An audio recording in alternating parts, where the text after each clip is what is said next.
Hey folks, welcome to Uncommon Sense in Current Times. I'm Peter Demas, and today I'm excited to be talking with JJ Carrell. JJ has been with Border Patrol for many years, and so JJ, I'm just going to go and get started. Welcome you to the Okay. show, and if you could just kind of tell us, give me a little bit of your background, your history. I know you had Border Patrol, but you started. When did you start? Was it in the '90s? Yes, late in the 90s, right? When you hear the 90s, you think, dear God, that's like 200 years ago, but it's just around the corner. Thank you for having me on. I really appreciate it. I think this topic is the number one threat to our republic, and I'll gladly articulate that throughout our discussion. But I just recently retired 2 years ago from United States Border Patrol in San Diego sector, even though I did work eastern mountains of California and into Nogales and Douglas, Arizona, which has now become like the epicenter of the border problem. Um, I believe I am an expert on this topic academically and more important through experience. I was a frontline agent down during the most violent times in modern history on the Tijuana border. I ran ATV units, which is like a high-speed task force. I created and ran a 60-man unit on the coastline where we interdicted El Chapo Guzman's Sinaloa cartel loads. In fact, one of my agents testified against El Chapo Guzman and helped secure his conviction. So I have a very on the ground understanding what policy and law is, leading groups of men to facilitate to be successful in law enforcement. Then at the end of my career, I rose up in the senior leadership ranks in Southern California. San Diego sector has about 2,500 agents. I was in the top 30. So I have this, maybe not a 30,000 foot view, but I have that 15 to 20,000 foot view of understanding what's being pushed down from DC and how it's getting implemented. So I can go deep in the weeds, excuse me, with DHS and understand the Department of Homeland Security Secretary, Alejandro Mayorkas, what he is using the policies within DHS to destroy immigration law. And just so I'm very transparent. I wrote a book called Invaded, the intentional destruction of the American immigration system. I absolutely believe in the depths of my soul that we are witnessing the fundamental transformation of America in real time, just through demographics and lawlessness that's happening on the border. So I'm curious. So you started in the '90s. I'll tell you, when I got married in '99, and we started in San Francisco. We drove the Pacific Coast Highway. We went to Tijuana for a day when we got down there. That's actually where I taught my wife how to negotiate, was in Tijuana. I mean, you can't find a better place than the flea markets, you know. Right, And now, right. frighteningly, she's better at it than I am. But it wasn't necessarily, I can't say fully safe, but you stayed kind of in your little areas, and Yeah. you were okay, and all that. And then but so obviously a lot has changed, because there's no way I would ever get anywhere near there, much less take a young woman anywhere near that area. So where do you think was like the biggest catalyst of change, but at the border between 97, I think you said, Yeah, 97, yeah. to 97 to the present day? Like what, and there may be like a couple of incidents of it, but where did you see kind of was like the biggest thing of, oh wow, this is where we started messing up? Well, we started messing up from the day one that I got into the Border Patrol, because all of the old timers would tell me immigration is a political football that the elites use to manipulate America. And I'm talking America as far as voting blocks, and wealth through corporations. Let me explain. So under my career, I had Bill Clinton, George Bush, Obama, then Trump, and then my last year under Biden. We'll exclude Trump and Biden just for a second. All those Democrats and Republicans, they're in bed. This is a uniparty problem. I watched them bastardize everything. We had an operation called Operation Gatekeeper in San Diego and El Paso. So think of two bookends of the country on the southwestern border, and we built up our infrastructure, walls, manpower, technology, and we went from thousands of arrests a day down to trickles to finally we had it secure under President Trump. However, the whole time it was a manipulation, redirecting funds from the old INS, then became Department of Homeland Security. So it's always been this wink, wink. We need to take care of the Chamber of Commerce, and we got it. The Democrats need their future voters, because 99% of these people vote Democrat because they're completely on the dole. The illegal aliens need all of our services just to survive. And then here comes Trump, President Trump. You may not like him. You think he's mean tweets, whatever. He was the greatest Border Patrol president in my career, ever. I would just say ever, because I went from being on a losing team, meaning just getting our butts handed to us every single day, to when we were winning. And let me give you an example. At the end of Trump's term, he already instituted the Remain in Mexico, went down to the Southern Triangle nations and Northern Triangle nations and demanded that they stand up their military and Border Patrol to stop these caravans coming. And we were averaging 500 people crossing the border every day, over 2,000 miles in a 24-hour period. That's nothing. That's like just sitting on your hands and just twiddling your thumbs. The immediate effect of Joe Biden coming to office, we went from 500 and ICE was arresting everyone in the interior to over 5,000 like that. 5,000 like that. 5,000 a day arrest. Now we're at 13,000 people a day are being arrested and then released. It gets worse than that when you truly understand what the border is. Right now, Peter, 80%, this is hard to believe, but just 80% of the total 2,000 miles on the southern border are unmanned. Meaning, as you and I are speaking right now, 1,600 of those miles, 1,600 out of the 2,000, does not have one single Border Patrol agent working. So when you look at 13,000 people have been arrested and 13,000 people have been arrested, and the vast majority, 80–90% of them are released, I'm telling you from my sources and experience, equal to 13,000 to probably 20,000 more are crossing through the open borders undetected.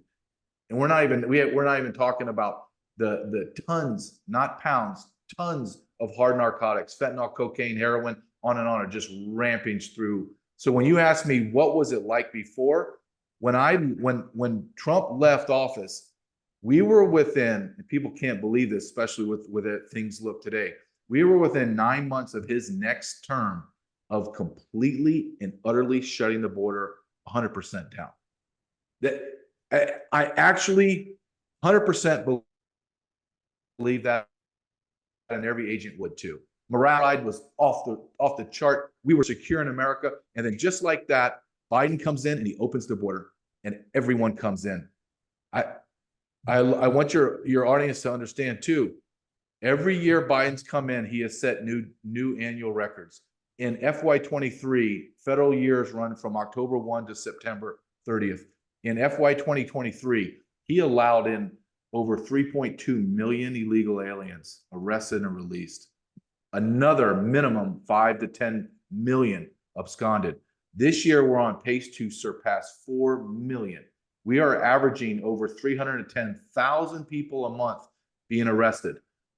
This month, we're closer to 400,000. But when you're saying they're arrested, I think a lot of times, so I'm in Tennessee, I'm not in a border state. I mean, we see the impact on it. We're definitely not seeing the impact as like Texas, Arizona, New Mexico, all of that. Right. But we're definitely seeing an impact from it.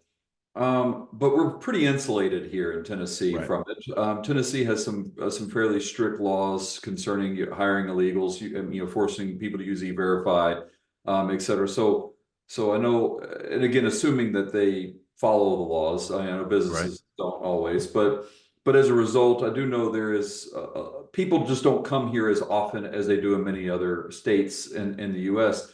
So if I'm talking to somebody in Tennessee, they hear 300,000 arrests and they think, wow, we're doing a good job. But you said something in there, arrest and released. What's the point of arresting somebody if you're just going to turn right around and releasing them? I guess would be kind of the question. And maybe I'm just being naive when I ask that question. No, the answer to that question, first, let's say 309,000 people crossed in October and then were arrested. Now, when I say crossed, in the old days, this is 35 months ago. Those were the old days. People would cross the border and run, right? Or get in Right. vehicles and run, and we would chase them down, track them through the woods and arrest them. And then we would deport them. All of them would be deported. And now everybody that is arrested, we do what's called a notice to appear and we release them into America. Everyone gets released. And Everyone. they just have a notice to appear. In other words, just please show up to court. Yeah. So, but this is, it's so convoluted. That's why it's so hard when to try to articulate this. So let's say let's say I'm a Haitian man. I come in and I have my wife and my 2 children, young children. I'm going to tell the Border Patrol agent, or agent's going to ask me, where are you going to go? And I'm going to say, I'm going to go to New York City. Okay. I am now going to give you a blank notice to appear. We call it an NTA. And on that NTA, it's going to tell you, you need to go to this place and this address, and I'm going to parole you in. You got 60 days to present yourself to an ICE officer or an immigration judge. The problem is that you can't see an immigration judge in New York City till 2032. So that person that I just sent to New York, in effect, goes out of status and becomes an illegal alien. And then you ask yourself, okay, well, he's an illegal alien. He can work. No, he can't work. The one document that I don't give this person a work authorization document. Right. So now I need you to think about in terms of not that Haitian man and his family. I need you to think in terms of 10 million people, 15 million people that cannot work in America legally. So what we have done as our government is completely immoral is we brought in, and Joe Biden actually begged people to come into America, said, I'm going to open up the border, and they came. I'm going to bring you in, but now you can't sustain yourself. So now they're going to go to crime, or they're going to work on the black market of labor. So now we have slaves in America that are working for under the table wages. That destroys the wages of Americans, but it's also immoral. We cannot bring people into our country and then just say, I don't know, figure it out. You can't work here, so just figure it out. That's how bad it. And the reason why this is, and you asked, why are they doing this? Well, I'm going to use their words. They want to fundamentally transform America. They can't do it by coming and taking our weapons or trying to destroy our First Amendment speech, which they're doing. But I can do that to illegal aliens that have no loyalty to America. Half of them are illiterate in their own language, so they have no idea what a republic is, the Constitution, the Bill of Rights. So we bring in all these people, and you say, well, how many of those people? Well, right now, it's not disputed. This has already been a demographic thing through the census and through Center for Immigration Studies came out with a white paper. Over 50 million people in the United States of America, 50 million are foreign-born nationals. So 1 in 7 people living in America are not Americans, and they're foreign-born. Out of those 50 plus million, at least 40 million of them are illegal aliens. When you look at the percentage of people to the population, no civilization has ever survived this in the history of mankind. America will be no different. This now has become a math problem. When Americans do not reproduce at a replacement rate, and illegal aliens historically are about a 3 to 5 times the replacement rate of their own people, we're a generation away from being demographically obsolete, meaning we're now becoming a nation of non-citizens versus citizens. And that is the fundamental takeover of America. Okay, and so then, yeah. I was just going to ask, Sorry. so the question I got for you on that is, I mean, when you say that, I can easily see the response being to you, well, why does that matter? So what? It sounds like you're just being racist. You're just against all the brown people that are trying to come across the border. I mean, I probably when I was in college, I probably would have said the same thing. I mean, I was a devout atheist. I found God. I wasn't an atheist actually. That's a whole other story. But I was very much against God until I found Him, and it kind of changed my entire worldview on everything with it.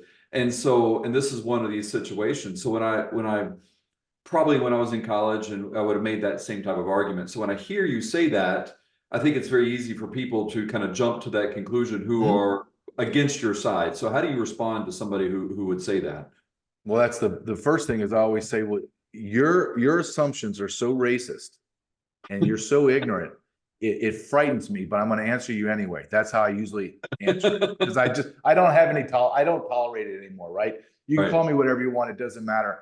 And I say to them, do you know that 70% of the total illegal population is not Mexican? And they're like, what? And I go, do you know that there's 195 nations on planet Earth, and we have arrested over 180 nationals from those countries? Oh, So I'm wow, I talking didn't every see that. ethnic, yes, I'm talking about every color of skin, every ethnicity, every religion. This has nothing to do with race, zero to do with race, and that puts them on their heels. And then I follow up and say, now that you know that, and I don't care if they're brown, white, whatever, do we have sovereignty in America? Is a nation without borders, is that a nation? And they can't answer that. I said, let me answer it for you, because you're ignorant. You cannot be a nation without borders. And I always ask, do you, and they go, well, I go, no, name me one nation that is allowing this to happen. Do you think Japan, China, Russia, Iran, Mexico, they don't allow illegal immigrants to come in their country and reside? No, they don't. So when you start talking about, well, you're a racist, I always say, I love data, because data is just data. And I say, this is not, and then I always say, well, and make sure, and I tell these people, because they always conflate this. I always say, make sure that you understand we're talking about illegal immigration. I'm not talking about legal. There's 1.2 million people are allowed to legally immigrate into America every year. I love it.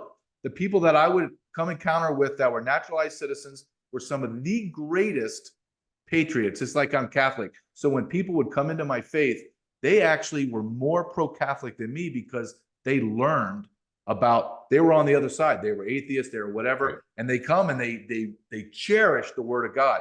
Same thing with these people come from China, Russia, Mexico, and they go, I cherish that I am American. I have a constitution, a bill of rights, and the government can't take from me. I have rights. Yes, thank you. I love you for being in our country. I'm talking about illegal immigration. Do we have laws? And if we don't, then let's get rid of them. Like AOC and Paul Ryan's and Mitch McConnell's and McCarthy and those type of people. JJ, you're a racist, and your guys are racist, and you guys use racist tactics. And I always come back and say, I swore an oath on the Bible to defend our country with the laws that you passed.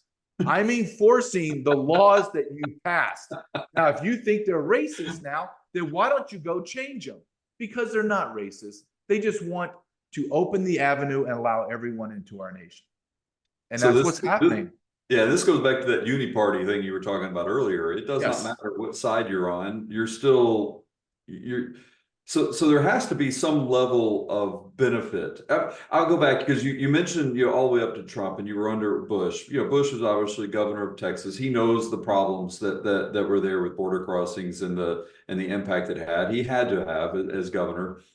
But he didn't seem to have the same level of tenacity when it came to it as we saw. So there had to be some reason why, whether it was political capital not doing so, whether, based off of what you saw, and again, from that 15,000 foot view you talked about earlier, what is their reason for not wanting to do that?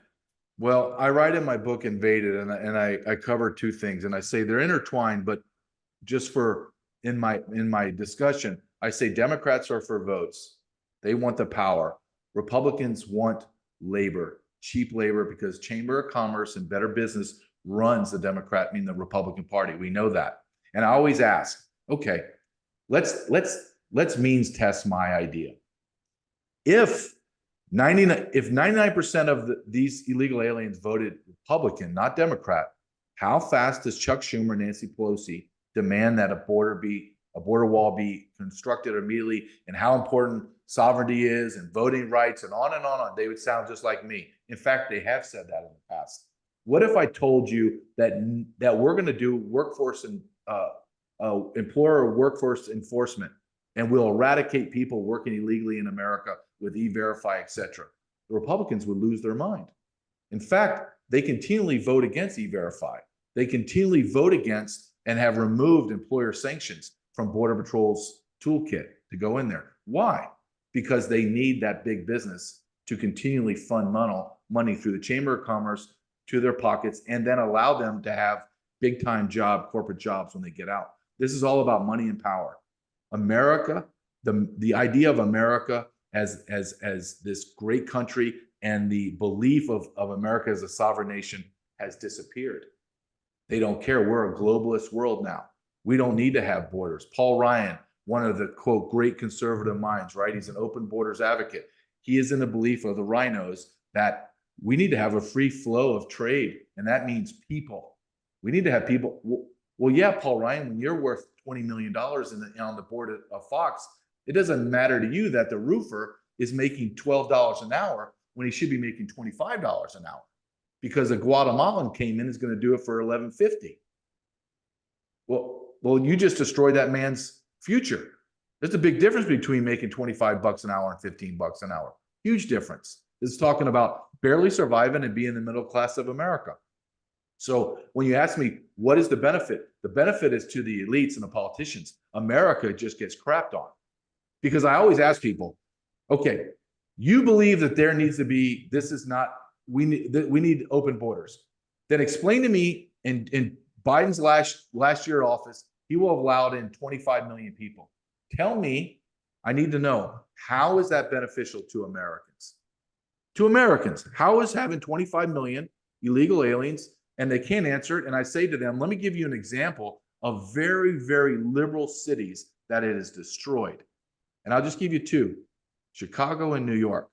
They both claim state of emergencies. Their residents are throwing their hands up. They're absolutely irate. Take Chicago, for example. They have 56 known warehouses where they're housing illegal aliens. 56. One of them holds 2,700 people. Their communities are being destroyed. Chicago that doesn't even have one school that reads, writes, or does math at a proficient level. No schools. And they just took $20 million to build a giant tent to house illegal aliens. And they have homeless galore. So you're seeing the destruction of the major cities at the expense of Americans. And that's not right.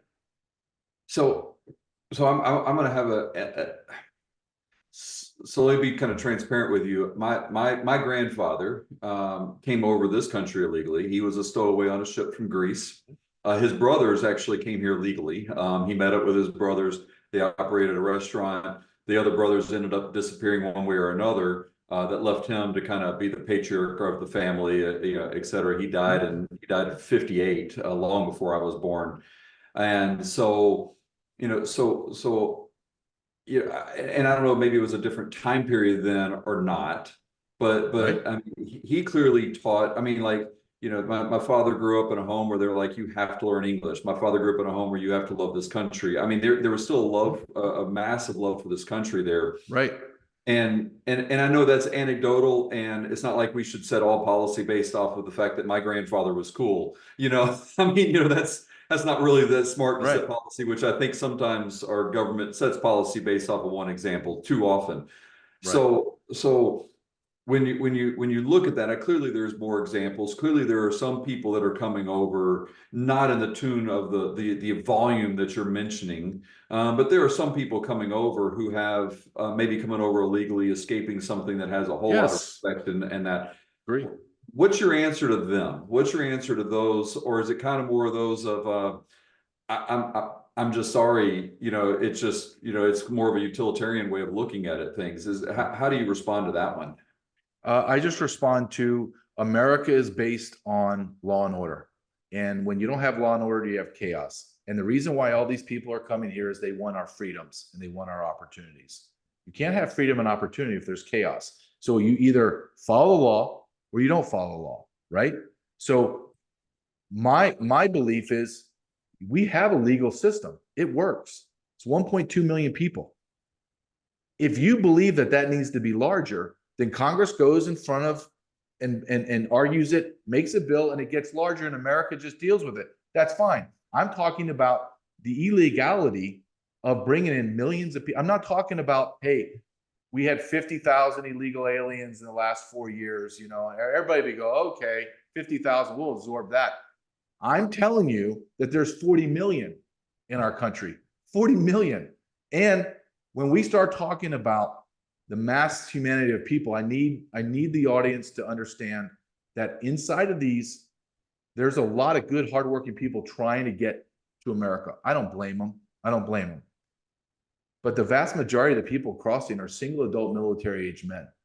There are known soldiers from CCP that are crossing every day, daily. I'm getting told by my people. I'm watching videos and pictures they're sending me. Terrorists, we have what called special interest aliens. Those are people that are tied to terrorist nations or nations that support terrorism. In 3 years, we had, in 3 years, but last year alone, we had 80,000 special interest aliens arrested in America and then released. Released. Do you know how many special interest aliens I encountered in 24 years? And I arrested over 10,000 people directly and indirectly. I had less than 5. Do you know how many I released? I released 0. Do you know how many people I released in my whole career out of 10,000 people that I arrested on the border? I released 0. 0 people released. Okay. That is the criminality of what's happening. We just released 80,000 this last year, 80,000 special interest aliens, individuals with ties to terrorist nations. We released them into our country. I'm telling your audience that when we start talking about anecdotal, as you said, when we start talking about the totality of it, I'm telling you without reservation, and please, everyone fact check me. You have hundreds of thousands of special interest aliens in our country. You have thousands, if not tens of thousands, of Chinese special forces soldiers here, and you have thousands of terrorists in our nation. Director Ray of the FBI just came out last week and said he has never seen this level of threat across the board, meaning terrorists, Chinese, hackers, illegal alien gang members. He has never seen this level, this high across the board, ever. This is from the FBI, the liberal FBI in front of Congress. DHS Secretary Mayorkas at the same time was being interrogated or asked questions with Ray, and they asked him, where are all these special interest aliens? Don't know. I don't. You don't know? I saw that. So, and then something else that I would like to be able to talk to you today about, because before we came on, we talked about, and you mentioned that you're a Christian now. I believe America is in moral decay, and I'm going to prove in one way, and it ties straight to open borders. Is America is the #1 consumer of child pornography in the world. The Demas' family has been in the restaurant business for many generations. We have been serving people in the Middle Tennessee market for 34 years, and some of the recipes that we've had have garnered national attention. Some of these have been our award-winning banana pudding and our famous baked chicken and rice soup. When you're sick, you got cold or flu, there is nothing that tastes better and that gives you almost kind of a healing component than our baked chicken and rice soup. So order some today at demasfamilykitchen.com and let my family be able to serve your family. Border Patrol has arrested over 500,000, over 500,000 children under Joe Biden's 35 months, from the ages of just got born to 17 years old. And all 500 of them, 1,000 of them plus, have been released into America. And there is 0 follow-up, meaning when someone comes in and says, yes, that little girl and boy is mine, well, what's their name? They're so-and-so, what's the birth? I don't even check their anything. I don't check anything. I say, okay, go, because I got another 10 or 11,000 coming in this month. So I got to move them out as fast as I can. From the NGOs, non-governmental organizations, are releasing them. No one follows up. Nobody goes and does a CPS check and say, hey, how's Maria from Guatemala doing, or Mohammed from Yemen? No one says anything. Is it possible though? I mean, when you have this much volume, government is notorious for seeing the problem and then reacting. I mean, they're slow at reacting always. They're very rarely proactive. When you have this much ramp up, I know this. I'm in the restaurant business. We've seen huge increases of sales that occurred for just random reasons, and it took us a long time just to kind of wrap around how we're going to do it, change maybe our structures or systems, et cetera.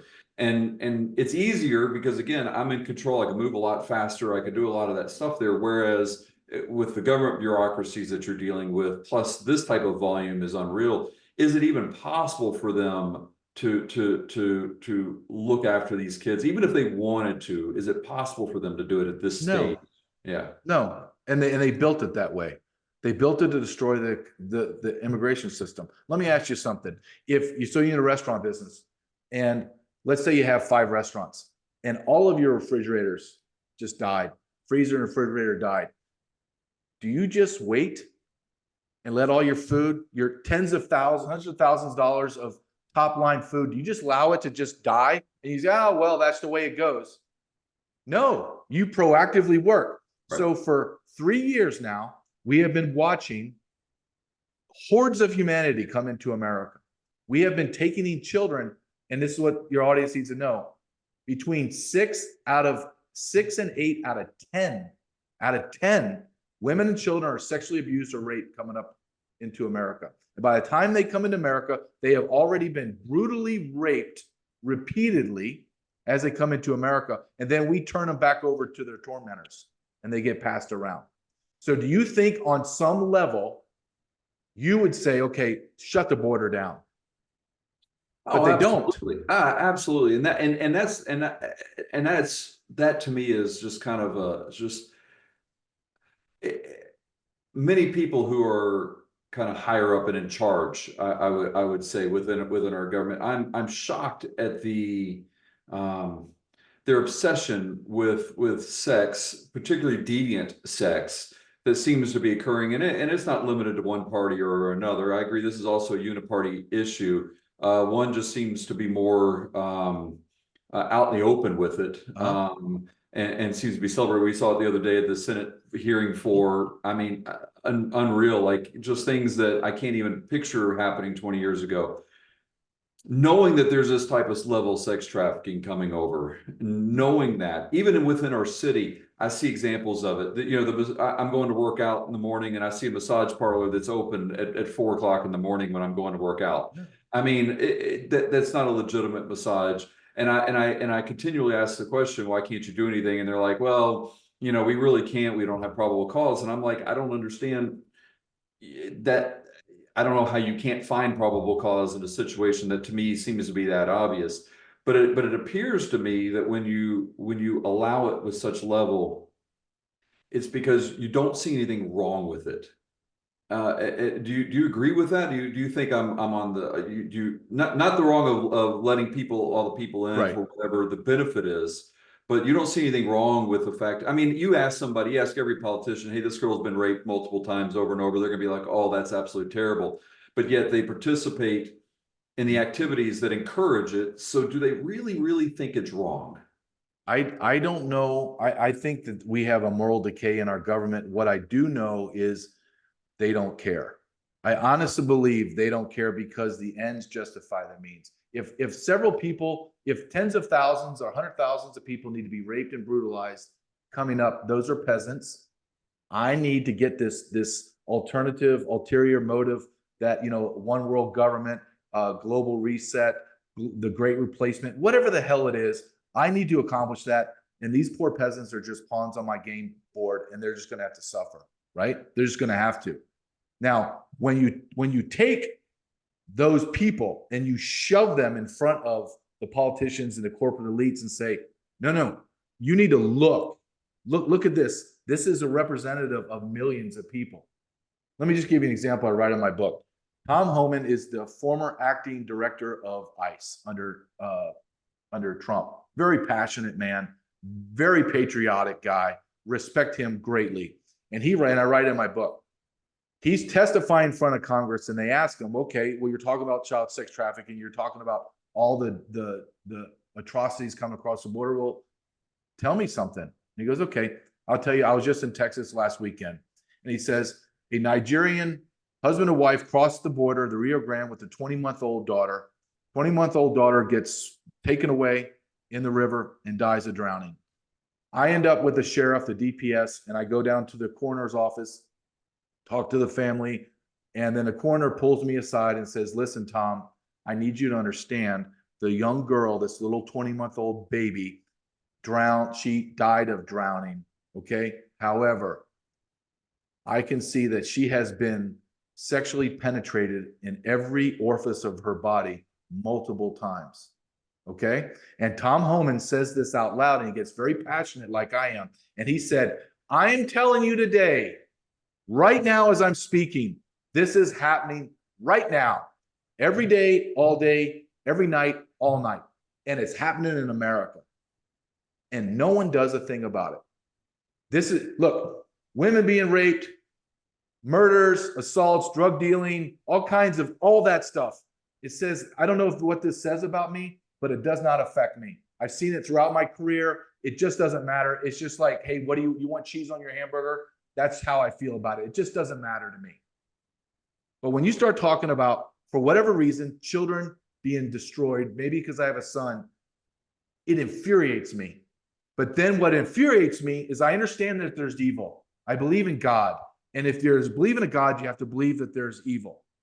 There's evil in our world. And yet my government, for my constitution, I am the government, is allowing, not only allowing, they're facilitating the absolute destruction of children. Right now, I'm telling you, Peter, I'm telling you, there are tens of thousands of children in America right now being sexually destroyed, and they're begging God, when are you going to stop this, God? When are you going to send somebody to help me, God? And here's the dirty secret. There is nobody coming. Nobody. Let me give you a little, you want to talk about what's happening in the world? You want to talk about Mayorkas as a traitor? Think of this. You have, and these are my buddies, you have ICE special agents and Homeland Security investigators. They're special agents. They deal with drug trafficking, child exploitation, sex trafficking, everything. Do you know that at 600 of them, there's not like tens of thousands. There's like 1,000, 2,000 of these guys. 600 of them at any given time are taken off their cases and sent down to the border in order to make sandwiches and babysit detained illegal aliens. One of the guys came on and he did it anonymously and said, listen, he became a whistleblower under Haley in Missouri, became a whistleblower and said, listen, I'm sitting on a case where I'm dealing with the sexual molestation of these minors, and they pulled me off. I was at the end of my case to go do the arrest, get the arrest warrant. I'm pulled off and I'm making sandwiches. And I can't sleep at night because I know they're destroying kids. They don't care. And if I sound like I'm very passionate, I am. Well, no, you should be. I mean, and to your point, you're absolutely correct. If there's a Holy Spirit, logically there has to be an unholy spirit. I mean, there has to be. And clearly we're in a spiritual battle, a spiritual moment. And what bothers me, and where I see this, if you look throughout history, you go all the way back to the Canaanites, Israel, Judah, Moab. I mean, whenever they start giving in to these sexual gods of whatever, Rome, all throughout history, Greece, you never see an empire that has survived anything with it where God sends somebody in to destroy it. And to me, there is it should be a warning for everybody, but for everyday people, that's not involved in it directly, for everyday people that, like most of the people I work with, we have about 500 employees that work for me. If I went and told them this, they'd be like, oh man, that's just terrible. Assuming they believe it. Oh, that's terrible. They would give me lip service. Probably most of them, probably will go back and watch porn. Not most, probably some of them will go back and watch porn at some level, and then, not realize the impact they're having with it. And then, but at the end of the day, there's still a helplessness or a feeling like I can't do anything about it anyway. Who am I? I'm just a grill cook over here. I just wash pots and pans for a living. There's a feeling. And so, because again, you're right, voting for it doesn't seem to matter because, it's like it's like the same pile, just different locations, and so, Yeah. so it just seems helpless. Do you have what suggestions do you have? If I were going to sit there and talk to my next door neighbor and say, this is what I think you could do. What do you think what do you think should be the things they can be able to do here in Tennessee? Well, it's overwhelming. You do. So when you say people feel helpless, I feel helpless. I'm a guy that's been in it for 24 years. I wrote a book. I do endless podcast interviews. And there are times where I feel like, just last night, I just like, God, what the hell am I doing? Is anybody even listening? I mean, I'm going to keep plugging along, but please give me some sign that, is this what you want me to do? I feel like I'm wasting my time sometimes because it's so egregious, it's so in your face. And I don't believe in our federal government. I don't believe in our elections are fair. I don't care what anyone says. You're not going to convince me otherwise. I've been in the belly of the beast. I believe that we have a corrupt government. I believe we have a corrupt FBI and DOJ and I'm Catholic. I believe I have a corrupt Catholic church run by corrupt people. I do. We just had one of our major cardinals in the Vatican go to jail for embezzling money. What the hell is a cardinal priest doing embezzling money? Where's the money? Millions of dollars gone. So I don't have any faith in any of the institutions. So, but what I say to people, the one of all the strange places that I get inspiration from, Chicago, and all of those people that vote Democrat constantly, I have no sympathy and no empathy for them that they're now dealing with this problem. However, strangely, I find some sense of, okay, this is what you do. Those people have galvanized together and they are voting everyone out of their city council called aldermen, voting them out because they've sold them out for foreigners.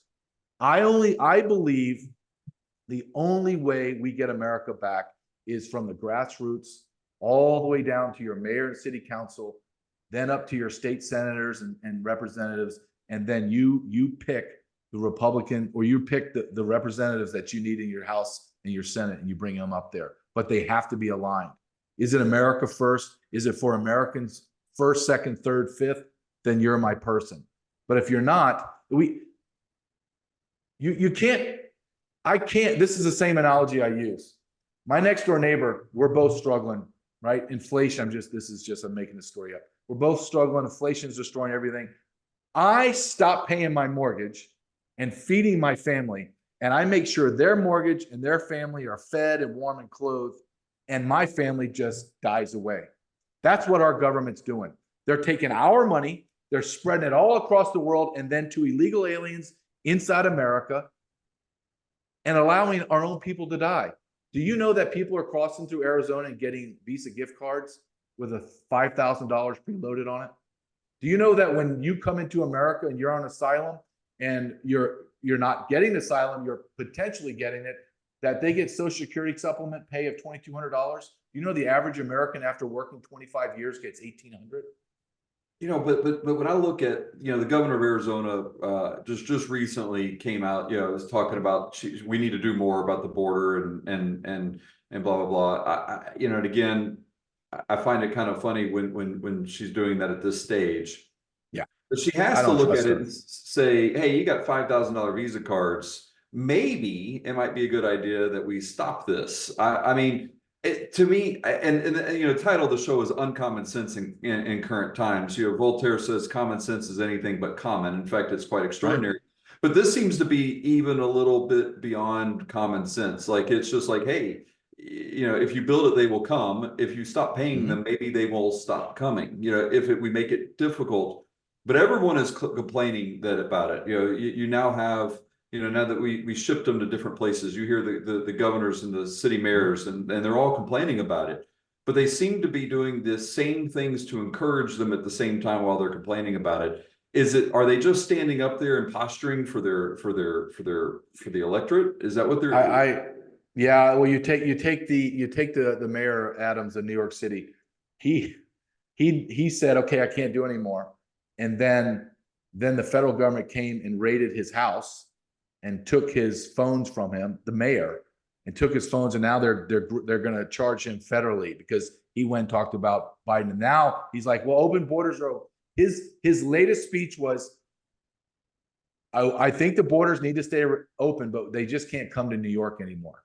And you're like, dude, come on. I mean, he's grotesquely an intellectual midget to start with, but right.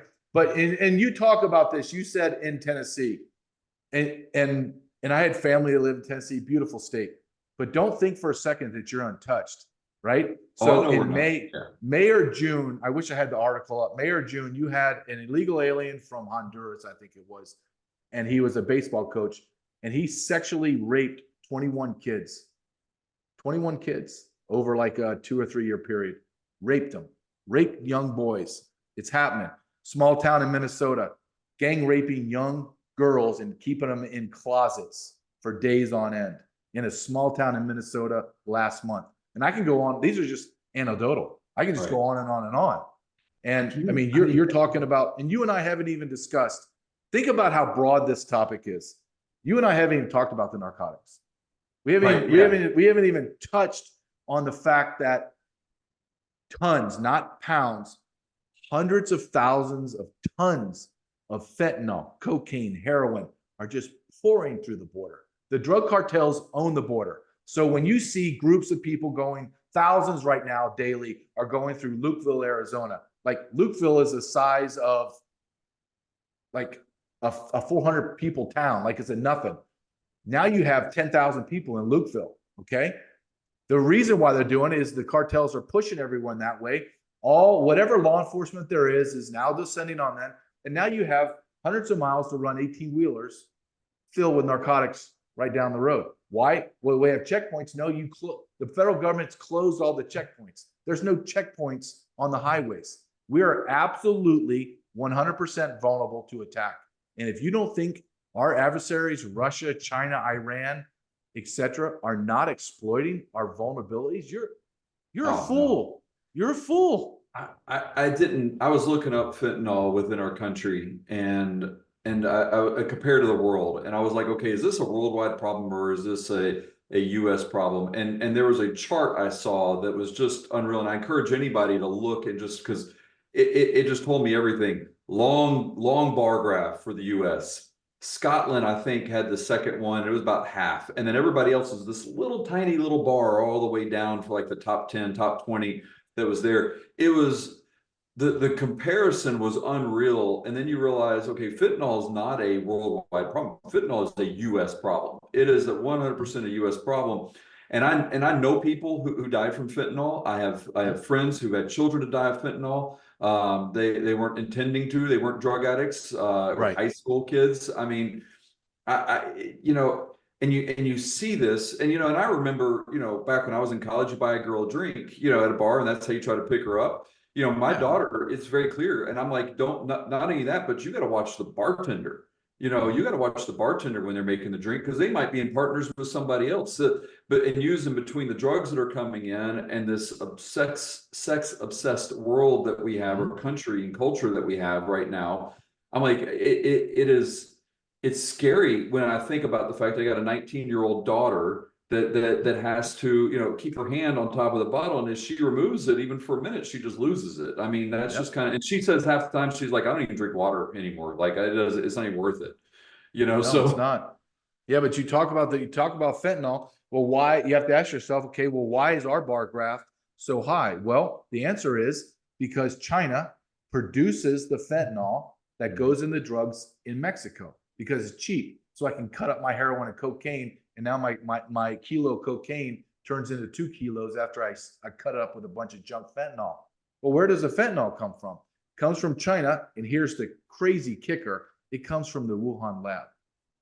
It's been traced all the way back to the Wuhan lab. You think I'm making up? No, I believe you. It's so crazy. No, I say that. It's so crazy. You're like, that guy's out of left field. He is a conspiracy nut. No, I just read it the other day. Wuhan lab, fentanyl coming. They trace it back. Here's the deal. That's so absurd that I don't think you would say it out loud unless it was true. So that's kind of I had to fact check myself. Credibility based off the absurdity. Yes, because I was like, no, that's a lie. And then I talked to a couple people, a Chinese expert. They go, no, that's true. It's coming from Wuhan. I was like, oh my God. And we're funding it, but they've already found shipments of fentanyl in Chinese containers coming from China, shipping magnets into Mexico. That's why we're seeing all the deaths, because all the fentanyl is coming from China into Mexico and getting pushed into America. 60-70% of all OD deaths are fentanyl related. You can tie a direct line from the open borders under Biden to overdose deaths under President Trump. He was irate that we are at 50,000 deaths at the end of his term, and he was like, "This is Vietnam every year. We can't have it." Fast forward to 2021, the number was 107,000, so we more than doubled. And this year, the numbers have not come out yet, but we anticipate it to be in 150, 160,000 people a year. Triple that- since Biden's that's taken unreal. office. Well, JJ, I greatly appreciate it. There's just a wealth of information. It's one of these things that I would encourage anybody listening to this to probably have to listen to it more than once, because there's just so many facts, so many figures out there, and trying to begin to understand it. And I appreciate all you're doing, and just even educating people on it. And anything that I can do or help with, or anything that we can do, just reach out, let us know. Because I do think this is important, because you're absolutely correct. It's not just one problem, it's a problem that leads to many others. And so again, I just want to thank you. If anyone wants to find out about you, I know you got a website out there. You want to tell people about how to find Yeah, it? you can just go to jjcarrell.com, jjcarrell.com, and my book Invaded's tied there. You can get it right on Amazon, or you find me on X at JJ Carrell14.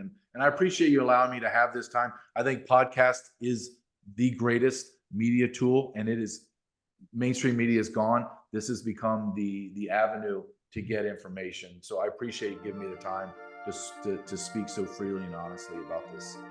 Wonderful. Well, again, thank you so much, and I look forward. I hope we get to talk again soon. I appreciate it. That'd be great. Thank you. All right. Thank you. We'll see you. All right.